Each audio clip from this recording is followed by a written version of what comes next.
Good morning दोस्तों, आज हम 47वीं BPSC mains question with answer class 16 देखने जा रहे हैं। क्लास 15 तक का आपका वीडियो अपलोड कर दिया गया। ये पेपर 2 का सेक्शन 1 का क्लास पॉलिटी का है और ये एग्जाम के दृष्टिकोण से काफ़ी महत्वपूर्ण है और ये रिपीटेड क्वेश्चन पूछा जाता है और ये काफ़ी स्पीड तरीके से बताया जा रहा है, पढ़ाया जा रहा है, जिससे कि एक बार आप पढ़िए, अपने शब्दों में लिखने का प्रयास करिए। तो चलिए आज का क्लास देखते हैं। 47वीं बीपीएससी मुख्य परीक्षा 2007 पॉलिटी का पेपर 2 सेक्शन 1 का क्वेश्चन नंबर 1। चुनाव लोकतंत्र की हृदय गति के समान है। यदि वे बहुत जल्दी या बहुत अनियमित रूप से होते हैं तो लोकतंत्र का पतन हो सकता है। भारतीय राजनीति के संदर्भ में मध्यावधि चुनावों पर अपने विचार अभिव्यक्त कीजिए। चुनाव लोकतंत्र की हृदय गति के समान है। यदि वे बहुत जल्दी या बहुत अनियमित रूप से होते हैं तो लोकतंत्र का पतन हो सकता है। भारतीय राजनीति के संदर्भ में मध्यावधि चुनावों पर अपने विचार अभिव्यक्त कीजिए। उत्तर: भारत में लोकसभा अथवा राज्य विधानसभा के चुनाव की समय सीमा 5 वर्ष निर्धारित की गई है, लेकिन गठित सरकार के 5 वर्ष पूरा होने से पहले यदि सरकार अल्पमत में आ जाए अथवा किसी अन्य कारण से सरकार गिर जाए तो इस परिस्थिति में मध्यावधि चुनाव करवाए जाते हैं। 1967 के बाद राज्यों में 1977 के बाद केंद्र में गठबंधन सरकार का गठन होना प्रारंभ हुआ, जिससे इस तरह की परिस्थिति उत्पन्न हुई और कई बार मध्यावधि चुनाव की नौबत आई। मध्यावधि चुनाव का लोकतंत्र पर बुरा प्रभाव पड़ता है। इससे मुख्यतः 3 प्रकार की समस्या पैदा हो सकती है। पहली समस्या है, जनता के मध्य लोकतंत्र एवं चुनाव के बारे में नकारात्मक संदेश जाता है और चुनाव में जनता की रुचि घटती है। दूसरी समस्या, सरकार के असामयिक बदलाव में पिछली सरकार में चल रही विभिन्न योजनाओं का भविष्य खतरे में पड़ जाता है। जैसे 1977 में मोरारजी देसाई की सरकार ने 5 वर्षीय योजनाओं के स्थान पर 1 वर्षीय योजना प्रारंभ की।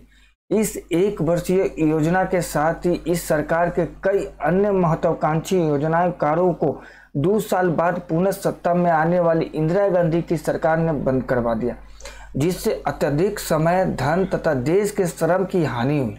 तीसरी समस्या है, किसी भी चुनाव को करवाने में अत्यधिक धन, समय एवं श्रम की आवश्यकता होती है। चुनाव में खर्च होने वाले सरकारी धन से अर्थव्यवस्था का पूरा प्रभाव पड़ता है तथा सरकारी कोष पर पड़े अतिरिक्त बोझ की क्षतिपूर्ति अंततः जनता से प्राप्त की जाती है। प्रत्याशियों द्वारा काले धन का जमकर प्रयोग किया जाता है। चुनाव में लगभग पूरा सरकारी तंत्र व्यस्त रहता है, जिससे अन्य कार्य प्रभावित होते हैं। मध्यावधि चुनाव के कारण जहां शेयर मार्केट की स्थिति खराब हो जाती है, वहीं अंतर्राष्ट्रीय स्तर पर हमारी छवि कमजोर होती है, जिससे विदेशी व्यापार निवेश के साथ ही विदेशों के साथ हमारे अन्य रिश्ते भी प्रभावित होते हैं। अंततः मध्यावधि चुनाव हमारे लोकतंत्र के लिए घातक है, परंतु फिर भी यह लोकतांत्रिक प्रक्रिया का एक भाग है। यदि ऐसा न हो तो चुनी गई सरकार तानाशाह हो जाएगी। अंततः हमारे नीति निर्माताओं ने सरकार की निरंकुशता की स्थिति से बचने के लिए ऐसे प्रावधान किए। वर्तमान में हमारा लोकतंत्र परिपक्व होता जा रहा है। विभिन्न राज्यों और केंद्र में साझा सरकार होने के बावजूद मध्यावधि चुनाव की स्थिति कम ही आई है। हमारे लोकतंत्र के लिए एक शुभ संकेत है। की टू रिमेंबर, सरकार के अपने कार्यकाल से पहले ही यदि सरकार गिर जाए तो इस परिस्थिति में मध्यावधि चुनाव कराए जाते हैं। मध्यावधि चुनाव का प्रभाव जनता में चुनाव में लोकतंत्र के प्रति आस्था घटती है। अनेक योजनाओं का भविष्य खतरे में पड़ जाता है। धन, समय, श्रम की बर्बादी होती है। प्रत्याशियों द्वारा काले धन का प्रयोग आदि। Question number 2। आरक्षण का मुद्दा राजनीतिक दलों के वोट बैंक के दृष्टिकोण के अतिरिक्त कुछ नहीं है। शोषित वर्ग को सामाजिक न्याय प्रदान करवाने के लिए आरक्षण के अतिरिक्त आप क्या तरीका सुझाइएगा। Question number 2। आरक्षण का मुद्दा राजनीतिक दलों के वोट बैंक के दृष्टिकोण के अतिरिक्त कुछ नहीं है। शोषित वर्ग को सामाजिक न्याय प्रदान करवाने के लिए आरक्षण के अतिरिक्त आप क्या तरीके सुझाएंगे। आंसर, आज़ादी के बाद भारत सरकार ने अति शोषित वर्गों को समाज के मुख्य धारा में शामिल करना तथा उन्हें आर्थिक रूप से सशक्त बनाने के लिए आरक्षण का प्रावधान कर रखा था। भारत सरकार द्वारा किए गए आरक्षण का उद्देश्य व्यापक सामाजिक एवं आर्थिक समानता लाना था। यद्यपि ये प्रावधान अस्थायी तौर पर किए गए थे, लेकिन राजनीतिक दलों ने इसे वोट बैंक के एक बड़े साधन के रूप में प्रयोग किया एवं इसे लगभग अस्थायी बना दिया। आरक्षण का मूल उद्देश्य सही है एवं इससे पिछड़े एवं शोषित वर्गों के आर्थिक तथा सामाजिक स्थिति में बदलाव आया है, परंतु इसका फायदा व्यापक स्तर पर लोगों को नहीं पहुंच सका। जैसे SC, ST, OBC में कुछ परिवार पहले से काफी पढ़े लिखे हैं, संपन्न एवं जागरूक, उन्हें किसी तरह की आरक्षण की आवश्यकता नहीं है, परंतु वे जाति मात्र के नाम पर आरक्षण का फायदा उठा रहे हैं। दूसरी तरफ इन वर्गों में बहुसंख्यक लोग जिन्हें सामाजिक एवं आर्थिक सबलता के लिए आरक्षण की आवश्यकता है, वे शैक्षणिक एवं अन्य योग्यता धारण नहीं करते, अंततः उन्हें आरक्षण का कोई लाभ नहीं मिल पाता। राजनीतिक दल इस बात को भली भांति समझ रहे हैं कि सरकार की आरक्षण की नीति में सुधार की आवश्यकता है, साथ ही एक तय सीमा के अंदर आरक्षण के लक्ष्य को हासिल कर इसे कम एवं बाद में पूर्णतः समाप्त करने की आवश्यकता है, ताकि सभी नागरिक सामाजिक समता को हासिल करते हुए समान मौकों का उपभोग कर सके। लेकिन अनेक राजनीतिक दल मात्र जाति आधारित एजेंडों के आधार पर चुनाव जीतते हैं। बड़े दल भी व्यापक पैमाने पर जाति आधारित राजनीति का सहारा लेते हैं। ऐसे में आरक्षण के भविष्य में समाप्त होने से उन्हें डर है कि उनका अस्तित्व ही न मिट जाए। सर्वप्रथम 1951 में अनुच्छेद 15 में संशोधन कर सामाजिक एवं शैक्षिक दृष्टि से पिछड़े वर्गों एवं SC, ST के लिए किए गए आरक्षण की व्यवस्था को अवैध माने जाने से रोका गया, जिसके तहत सरकारी नौकरियों में SC, ST के लिए आरक्षण की व्यवस्था की गई।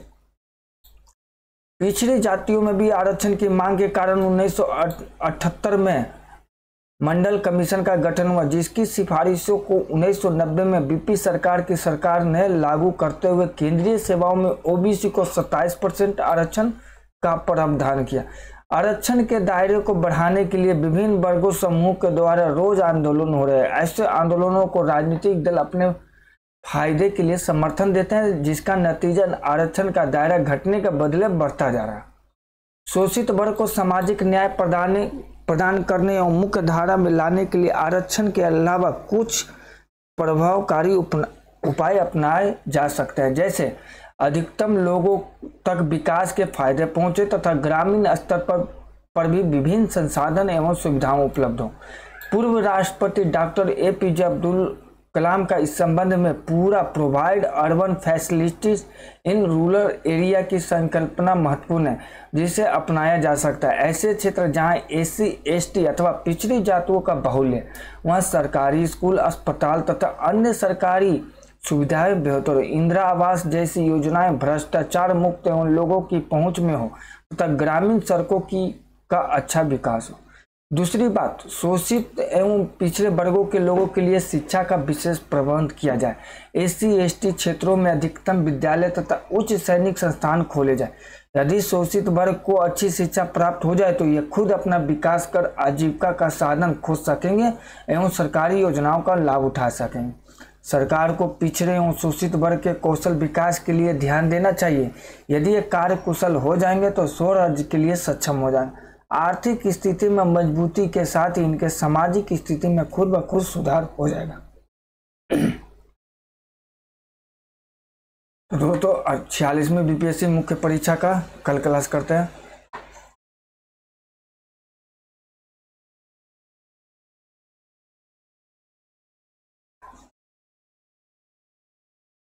तो थैंक यू।